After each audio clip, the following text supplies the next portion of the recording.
Assalamualaikum warahmatullahi wabarakatuh. Bismillahirrahmanirrahim. Alhamdulillahi rabbil alamin. Wa bihi nasta'inu ala umurid dunya waddin. Wassalatu wassalamu ala sayyidil anbiya'i wal mursalin Nabiyyina Muhammadin al-mab'uthi rahmatan lil alamin wa hujjatan ala al-khalaiqi ajma'in wa ala alihi wa azwajihi wa dhurriyyatihi wa sahabatihi wa man sara ala nahjihi wa tamassaka bi sunnatihi ila yaumiddin. Amma ba'd. Jemaah sekalian, ikhwatal iman rahimani wa rahimakumullah. Insyaallah malam ini kita akan melanjutkan menelaah kitab Al-Adabul Mufrad. Kitab ini di dalamnya terdapat hadis-hadis Nabi sallallahu alaihi wasallam dan athar-athar para sahabat yang dikumpulkan dan dihimpun oleh Imam Al-Bukhari rahimahullah. Ini pertemuan yang kedua. Pada pertemuan yang lalu kita baru membaca muqaddimah kitab ini, ya. Di mana di muqaddimah ini dikutip perkataan Al-Imam Ibnul Qayyim Al-Jauziyah rahimahullah tentang masalah adab, ya. Di mana beliau menjelaskan adab dalam ajaran Islam itu terbagi menjadi 3 kategori.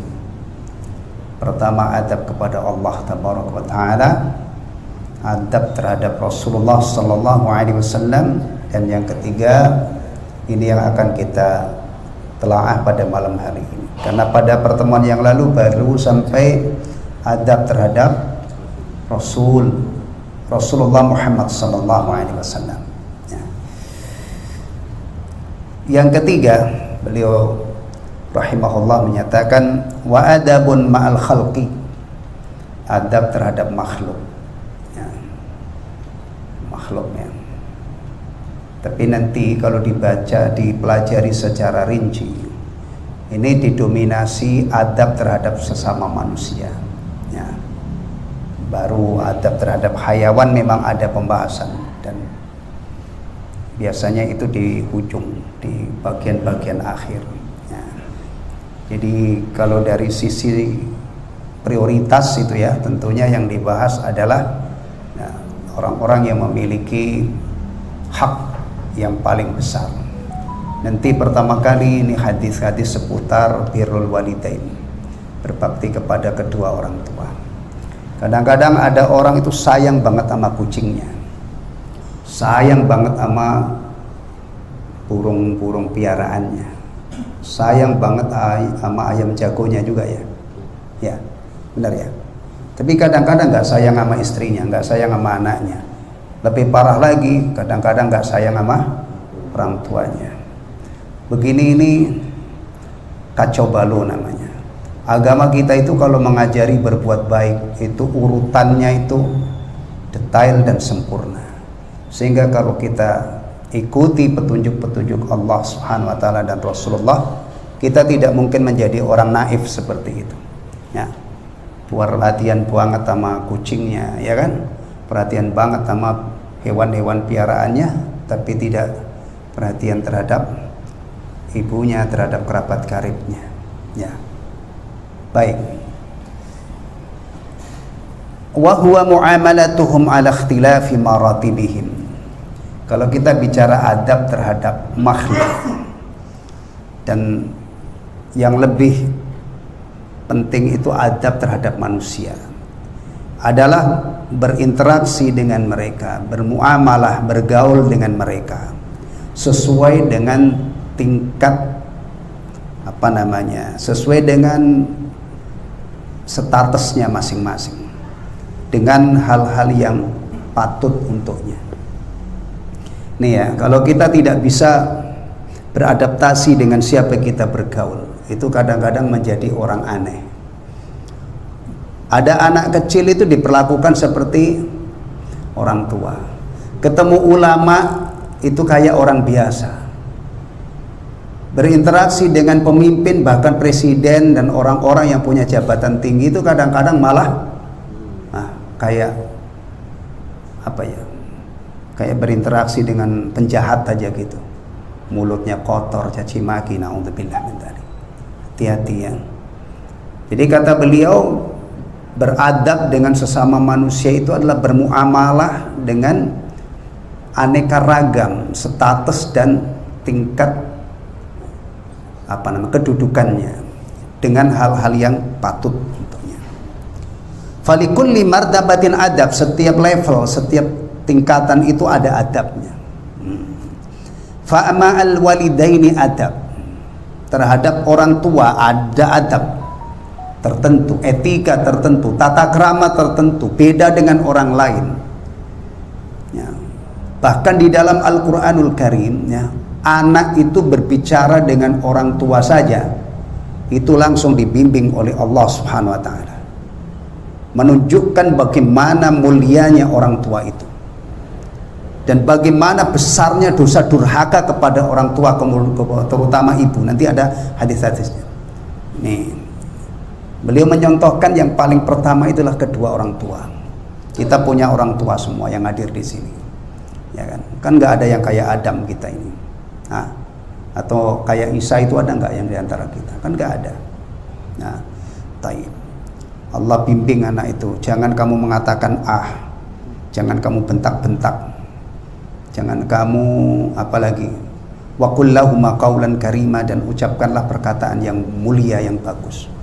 Allah yang membimbing anak-anak untuk berbicara kepada ibu dan bapak ya. Baik, sayang ya, ajaran-ajaran yang bagus-bagus dalam Al-Quran dan hadis-hadis Nabi itu kadang-kadang ngendap nih.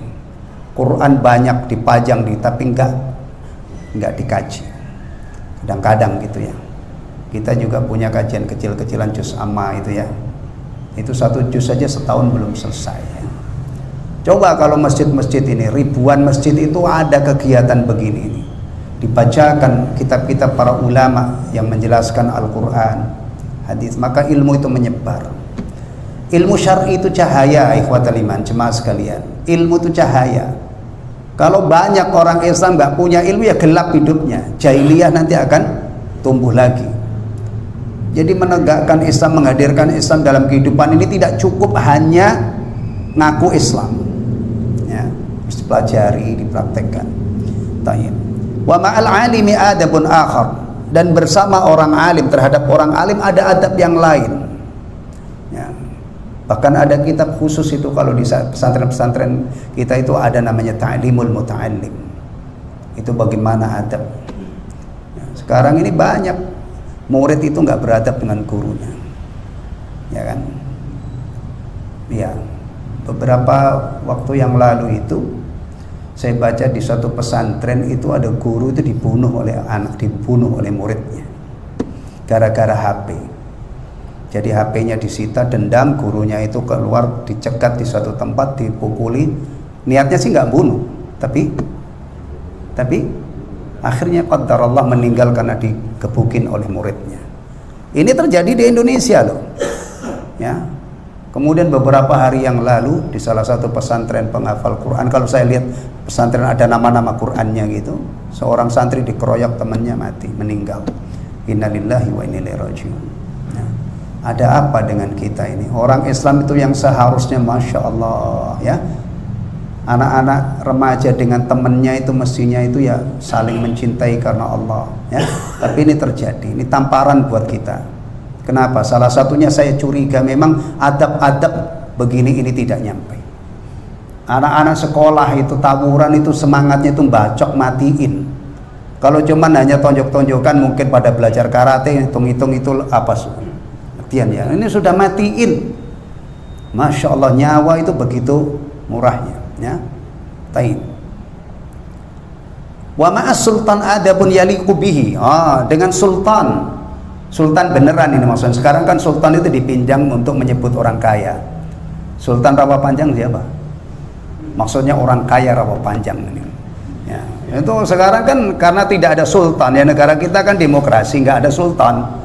Presiden akhirnya yang disebut sultan sekarang itu sultan orang-orang kaya, Sultan Bekasi, Sultan Tanjung Priok, Sultan atau yang masih ngikutin apa namanya bahasanya apa ini anak muda ya, bahasa gaul, paham.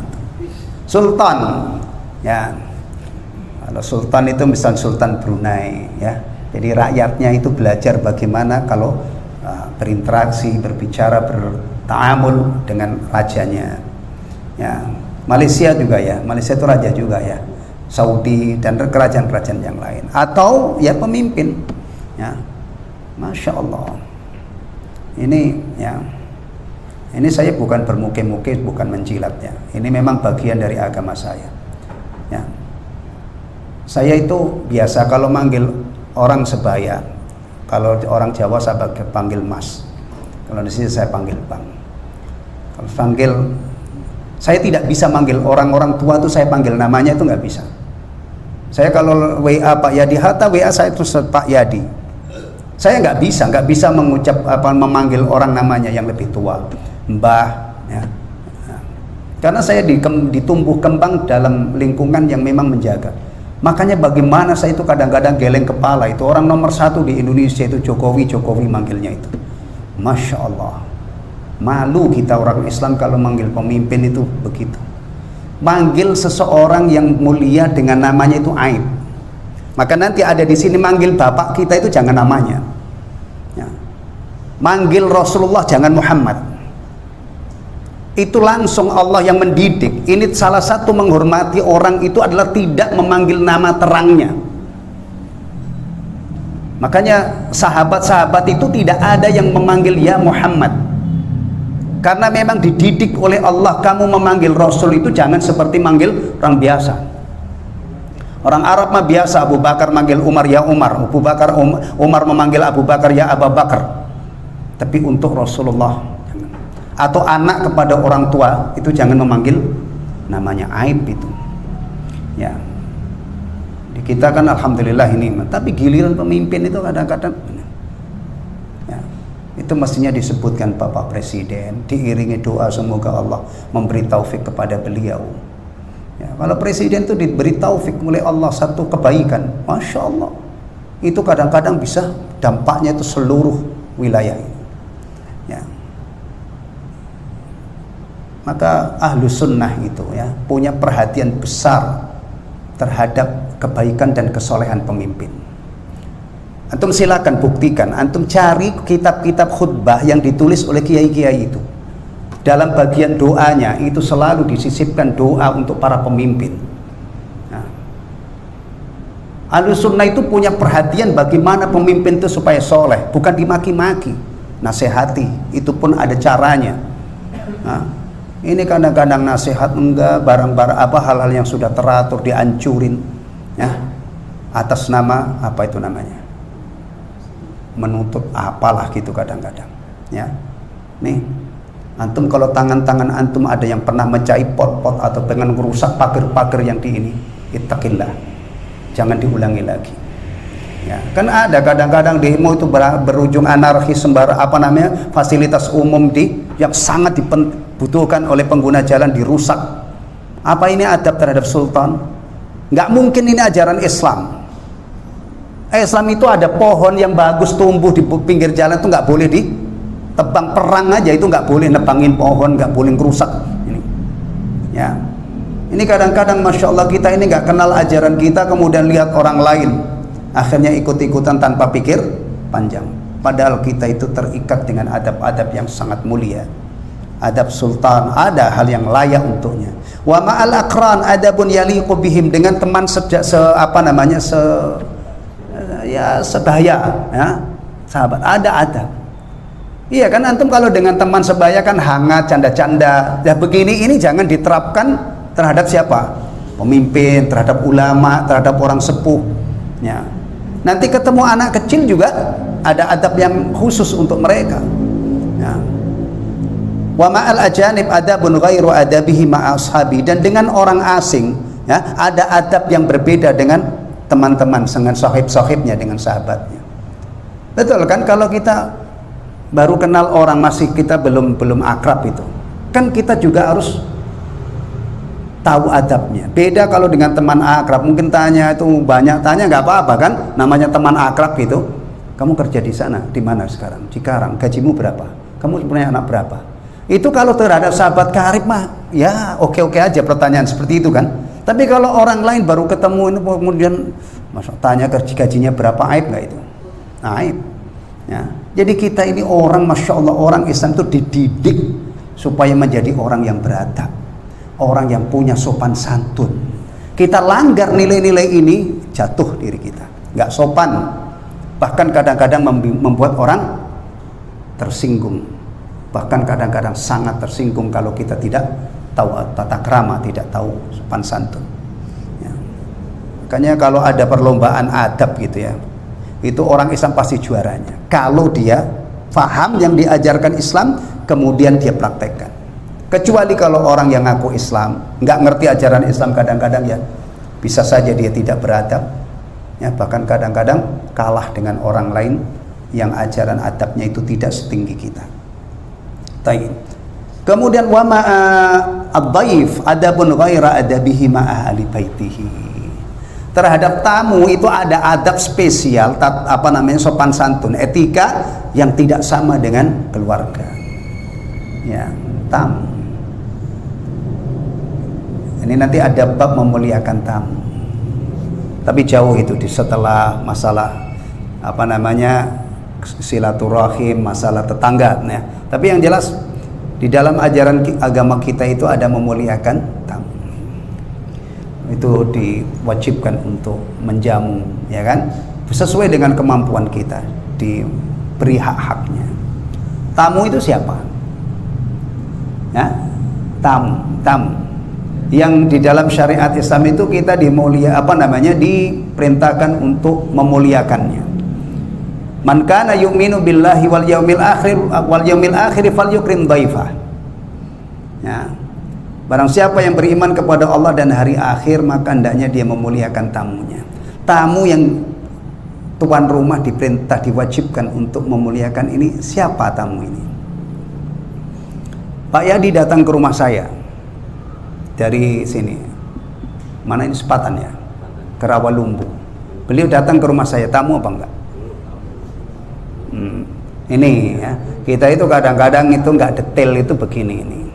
Ya, tetangga dekat tamu datang ke rumah kita, tamu.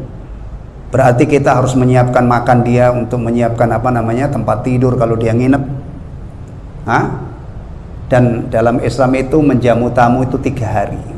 Selebihnya itu adalah kemurahan dan kedermawanan sahibul bait. Gimana itu?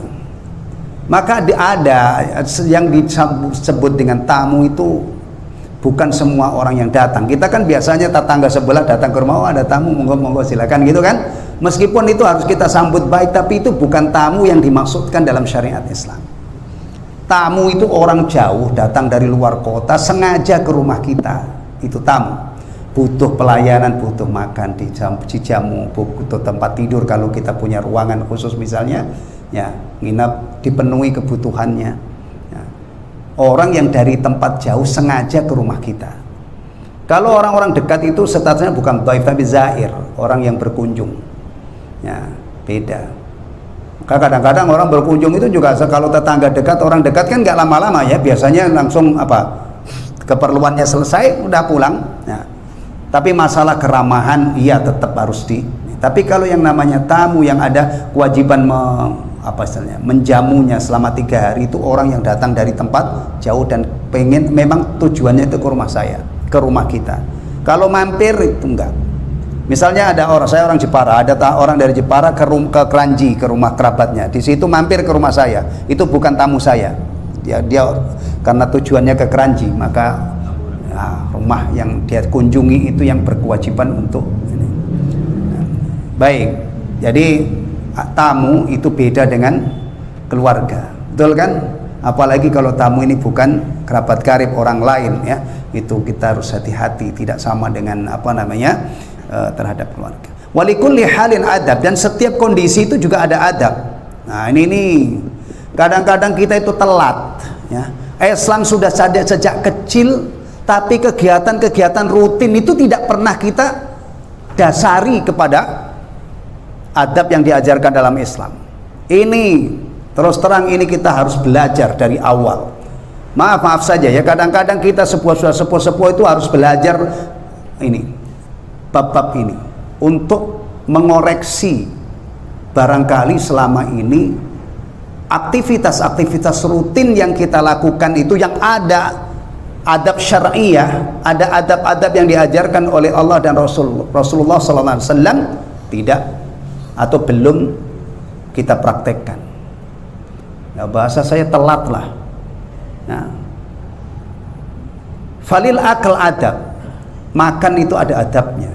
Kalau dibahas ini menjadi satu pembahasan, adabul akal, etika makan. Ya.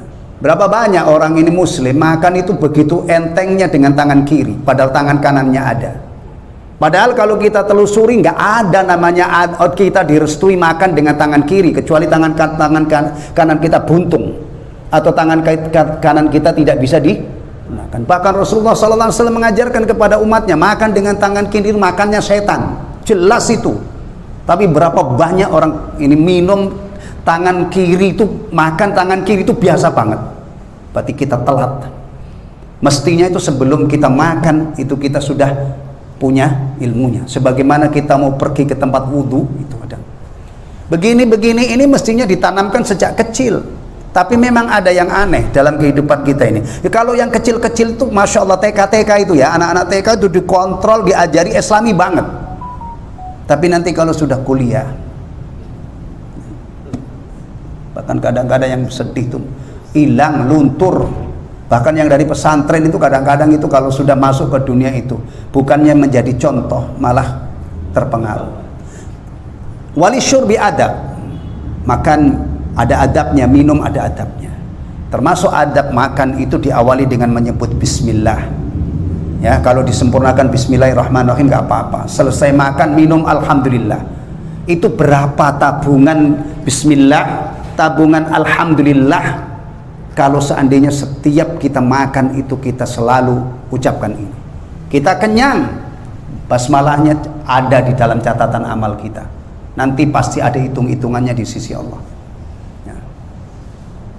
Coba ya, banyak. Walir rukub, naik kendaraan, ada adabnya, ada doanya. Zikir ketika naik kendaraan, subhanalladzi sakhkhara lana hada wa ma kunna lahu muqrinin wa inna ila rabbina lamunqalibun. Kalau zaman dulu Rasulullah mempraktekkan ini, sahabat mempraktekkan ini ketika naik onta, naik himar, naik apalagi kuda ya. Kalau sekarang ya naik kendaraan, motor, mobil ya.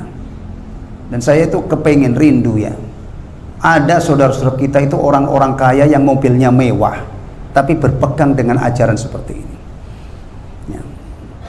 Cuman masalahnya biasanya kalau orang itu hidupnya sudah mewah itu lebih banyak yang lupa daratan ya. Saya itu kepengen juga itu orang parkir itu di masjid Rolls Royce atau apa, Alphard atau apalah misalnya yang ada mampir-mampir ke masjid itu. Tapi mungkin ya di sono, di jalan peristirahatan, di pinggir-pinggir tol masih banyak ya.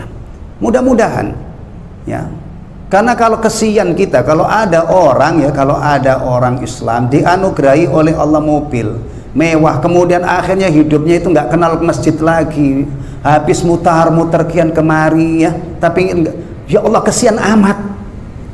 Mobil yang menjadi fitnah baginya, menjadi fitnah. Yang tadinya itu dekat dengan Allah, setelah mapan kehidupannya ya, kadang-kadang gaya hidupnya itu sudah nggak kenal rukuk, nggak kenal sujud, nggak kenal lagi mengangkat tangan. Air matanya sudah seret, tidak bisa tumpah. Ya Allah, na'udzubillah min dzalik. Mendingan miskin tapi dekat dengan Allah daripada kaya seperti ini. Ya kan? Makanya dalam ajaran Islam itu ya, orang kaya itu tidak mesti mulia ya, sampai dia menjadi al-ghaniyus syakir, orang kaya yang bersyukur, bersih hatinya, dia dermawan. Antum bahkan melihat orang seperti ini, silahkan antum kepengen seperti dia, direstui ya. Tapi kalau hanya kaya, kayak Allah kaya busuk ya kan, dari harta-harta yang haram yang dia tumpuk tanpa mengenal rasa takut kepada Allah misalnya, enggak.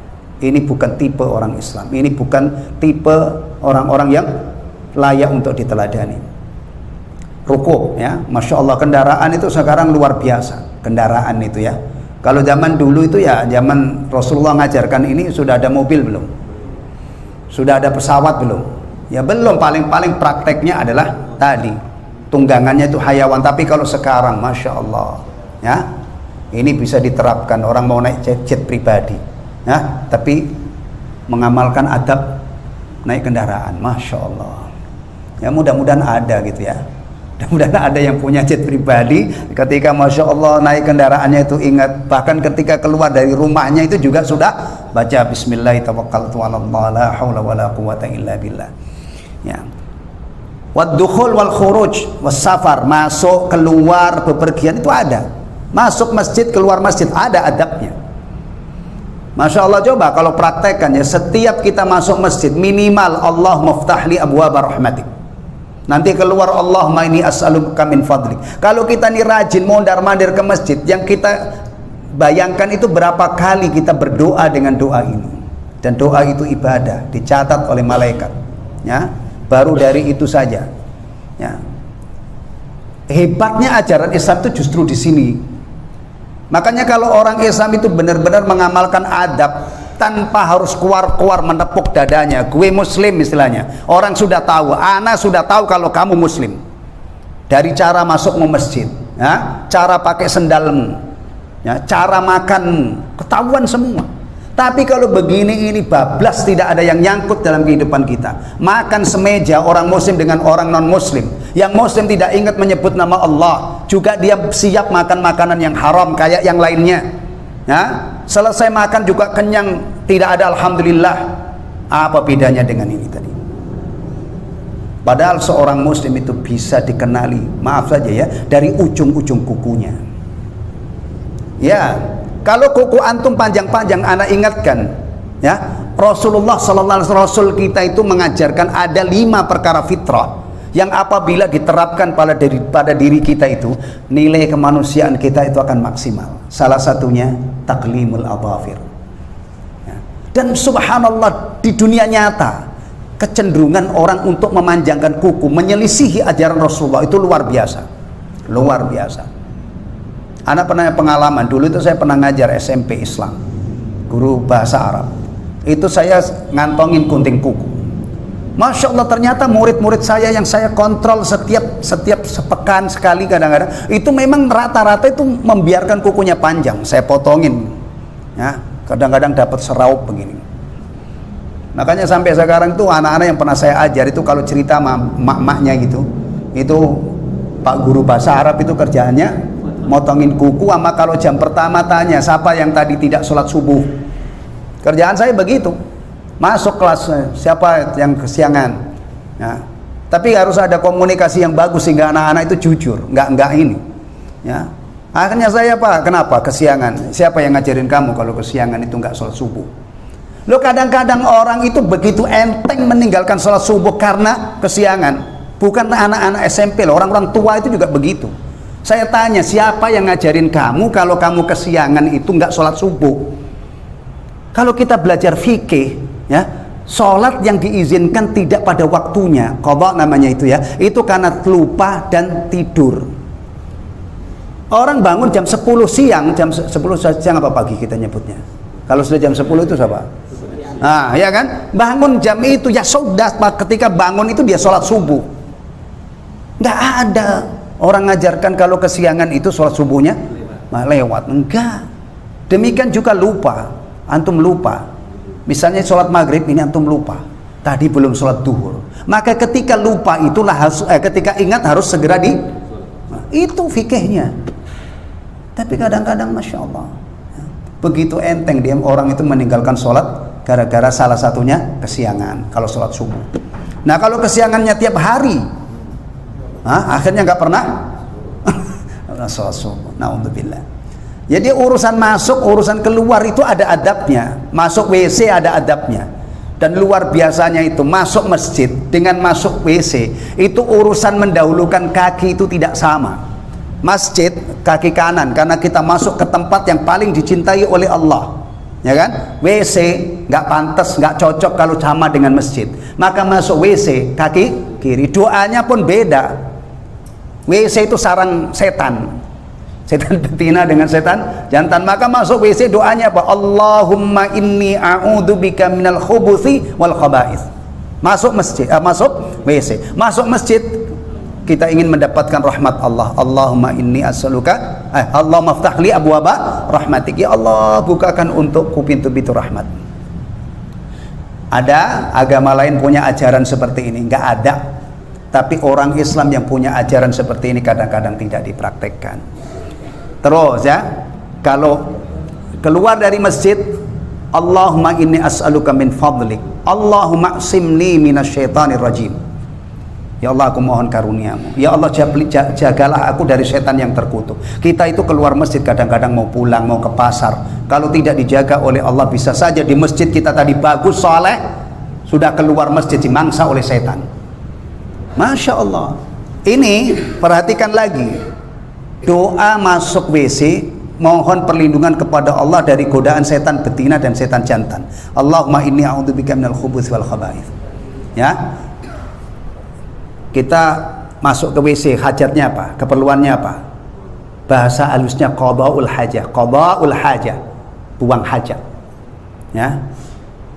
Kalau kita ini bisa buang air besar, buang air bersih normal, itu nikmat. Ya, nikmat kan? Nikmat. Tapi puaskah kita ini racun kotoran yang najis ini keluar lancar dari diri kita, tapi dosa kita masih utuh? Itu kita puas apa enggak? Puas apa enggak? Enggak kan? Makanya keluar WC itu diantara doanya adalah ghufranak. Setelah urusan racun-racun yang ada di perut kita ini keluar, yang kotoran-kotoran yang najis ini keluar, maka harus hati-hati ya, kita buang air, karena yang keluar itu adalah najis. Dan orang Islam itu pada satu saat tertentu harus bebas najis. Kapan? Ketika dia sholat. Makanya buang airnya orang Islam itu diperhitungkan, apalagi kalau kita memang pakaian itu yang kita gunakan untuk sholat, harus hati-hati. Masya Allah, ini hebatnya orang Islam, hebatnya ajaran Islam ya. Dikombinasi setelah itu keluar ghufranak, aku mengharap ampunanmu ya Allah. Racun-racun keluar membuat kita sehat, dosa diampuni oleh Allah, bersih. Salah satu kita memohon ampun itu adalah ketika keluar dari WC. Berarti berapa kali setelah saya sholat astagfirullah, astagfirullah, astagfirullah, keluar dari WC ghufranak. Ini kalau kita rutin berpegang teguh adab-adab seperti ini, ada yang bisa nandingi hidup kita? Nggak ada, kecuali sesama muslim yang sama-sama berpegang sunnah. Kita berlomba-lomba dengan orang-orang yang seperti ini ya. Taib. Kemudian wal iqamah, tinggal. Wan naum adab, tidur juga ada adabnya. Wal kalam adab, ngomong juga ada adabnya ya. Nah, kalau orang luar itu, orang-orang ini kadang-kadang untuk manas-manasi kita, bebas ngomong aja, ngomong semau-maumu, kamu bebas mengeluarkan pendapat. Astagfirullahaladzim ya. Dalam Islam beda banget. Barang siapa yang beriman kepada Allah dan hari akhir, ngomong yang baik atau diam, itu ajaran Rasulullah. Untuk orang-orang yang pengen selamat harus ingat ini, karena urusan lidah ini urusan berat nanti di akhirat ya. Di luar sana ada ngajarin bebas berekspresi, jauh banget dengan ajaran Islam ya. Bebas berekspresi, mending kalau ngomongnya baik ya. Kadang-kadang itu caci maki, kadang-kadang aduh hoak macem-macem ya. Kemudian walis sukut, diam saja ada adabnya, diam itu ada adabnya. Makanya orang Islam itu kalau diamnya itu nggak bener, itu namanya syaitanun akhras, setan bisu. Masya Allah, kita dengan lidah kita ini kalau salah-salah itu bisa menjadi syaitanun natik, setan ngoceh, dan juga syaitanun akhras. Makanya kalau ngomong itu pastikan mengucapkan kata-kata yang baik, berarti kita bukan setan ya, yang ngomong. Demikian juga kalau diem itu memang kita diem dari sesuatu yang tidak baik. Diem aja ada adabnya. Antum punya kerajaan, rumah tangga, istri, anak, Masya Allah pada melakukan maksiat kepada Allah, meninggalkan sholat, antum diem, ini berarti nggak dibenarkan. Ini mestinya antum amar ma'ruf nahi mungkar, atau kalau itu namanya ya amar ma'ruf ya. Ingat, ngomong yang baik dengan anak istri dididik. Jadi diem itu kalau tidak sesuai dengan adab berarti ya masalah. Kecuali kalau diemnya itu memang diem dari kata-kata yang tidak baik, itu baru bagus. Memang begitu kita diajari oleh Rasul sallallahu alaihi wasallam. Nah ini ikhwatal iman, gambaran bab adab itu sedetail ini dan seluas ini. Jadi agama kita itu isinya ada akidah. Dan alhamdulillah kita belajar juz amma ya, itu surah-surah tentang akidah. Ada ibadah. Ibadah itu yang wajib ada sholat, jumatan, bayar zakat, puasa, haji, ya. Itu yang rukun-rukun Islam. Kemudian juga ada akhlak, ada adab. Kita diajari untuk jujur, sabar, penyayang, pemalu, adil, dan seterusnya. Itu akhlak tawadhu, dermawan. Ya Allah, antum bayangkan, maka ketika orang muslim itu benar-benar menempa dirinya ya, mulai akidahnya, ibadahnya, akhlaknya, adab, dia benar-benar berusaha sekuat tenaga sesuai dengan apa yang diajarkan oleh Allah dan Rasulnya, dia akan mengorbit menjadi orang hebat. Iya, dia menjadi aset dunia ini yang sangat berharga, meskipun kadang-kadang orang tidak mengendaki kehadirannya.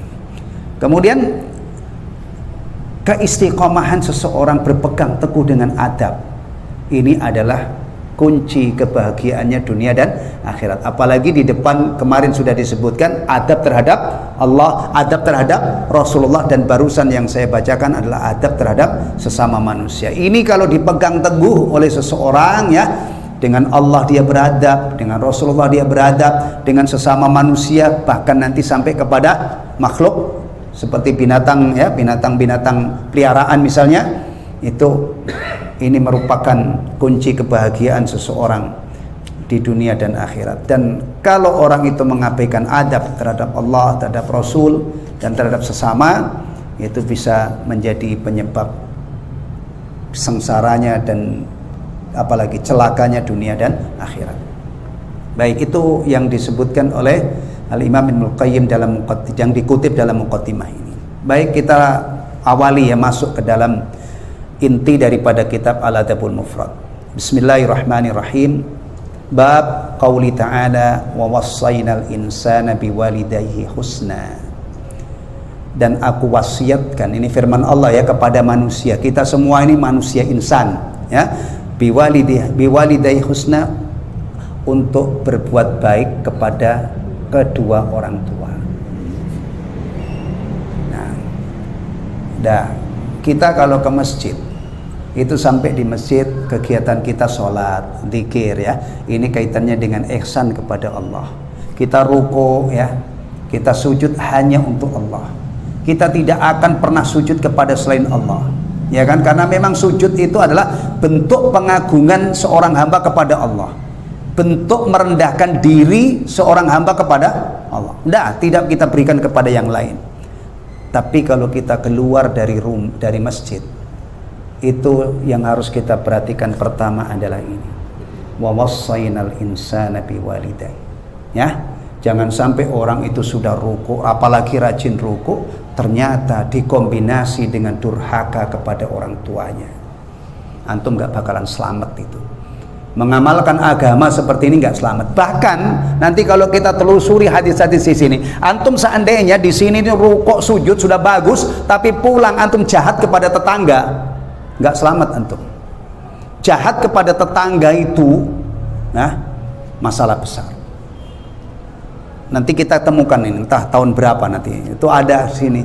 Ditanyakan kepada Rasulullah, wanita itu masya Allah ahli ibadah, wanita. Ahli tahajud, ahli puasa sunnah, solehah banget dari sisi ini, tapi dia menyakiti tetangganya dengan lidahnya, maksudnya ngomong-ngomong itu nyakiti tetangga. Apa kata Rasulullah? Hiya finnar, dia di neraka. Ibadahnya yang top banget itu tidak dianggap, tapi yang dilihat adalah jahatnya kepada tetangga. Ini Islam ya. Jadi kalau ada orang rajin ke masjid kemudian pulang itu biang kerok, biasanya apa bahasanya ya, jahat banget, nyerang sana nyerang sini, nyakitin sana nyakitin sini, ngina sana ngina sini. Astagfirullahaladzim. Ini bukan tipe orang yang calon orang-orang bahagia di akhirat. Maka agama kita ini kalau kita terapkan itu ada ihsan kepada Allah dan ihsan kepada ya. Hadis yang pertama, insyaallah dalam semenit selesai. Ini sudah sering ya. An Abdullah bin Umar radhiyallahu anhu qala ya. Ridha Rabbi fi ridhal walid wa sakhatur Rabbi fi sakhatil walid. Keridhaan Allah itu tergantung pada keridhaan orang tua. Murkanya Allah tergantung pada murkanya orang tua. Sekarang kita hitung-hitungan, orang tua ridho dengan anak itu ada sebabnya enggak? Ada sebabnya enggak? Ada. Kecuali orang tua kita sudah tidak berakal, ya kan? Murkanya orang tua itu ada sebabnya apa enggak? Berarti ini lanjutannya nanti kita lacak. Bagaimana supaya orang tua itu ridho kepada apa yang kita lakukan? Ada ajarannya, ada petunjuk-petunjuknya. Dan ajaran adab itu legendaris. Kalau dulu ada orang mulia karena baiknya anak, hari ini juga sama, karena hati manusia itu sama ya, tidak pernah basi. Kalau dulu itu misalnya anak itu Masya Allah berbicaranya sopan kepada orang tua, orang tuanya ridho, hari ini juga sama, kecuali kalau orang tua yang sudah tidak waras ya. Iya, ajaran akhlak itu legendaris, ajaran adab syariah itu juga legendaris, tidak pernah basi. Maka rujukannya kita adalah hadis-hadis Nabi, yang hadis Nabi itu disabdakan Nabi sudah berabad-abad yang lalu, tapi tidak apa? Tidak basi ya. Semoga kita diberi kesempatan oleh Allah untuk melanjutkan ini ya, sebulan sekali apa namanya? Akad pertama ya, pekan pertama ya. Hah? Kenapa? Hah? Hah? Tambahan. Ya nanti dululah tambahannya itu. Ya.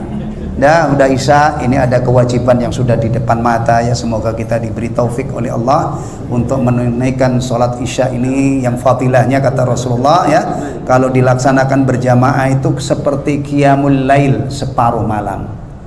Antum pengennya ganjarannya separuh semalam full, besok subuh. Kalau kita masih hidup, jangan sia-siakan sholat subuh berjamaah, itu ganjarannya seperti qiyamul lail semalam suntuk. Rasulullah yang mengkabarkan itu. Alhamdulillahirabbil alamin. Subhanakallahumma bihamdika asyhadu an la ilaha illa anta astaghfiruka wa atubu ilaik. Assalamualaikum warahmatullahi wabarakatuh.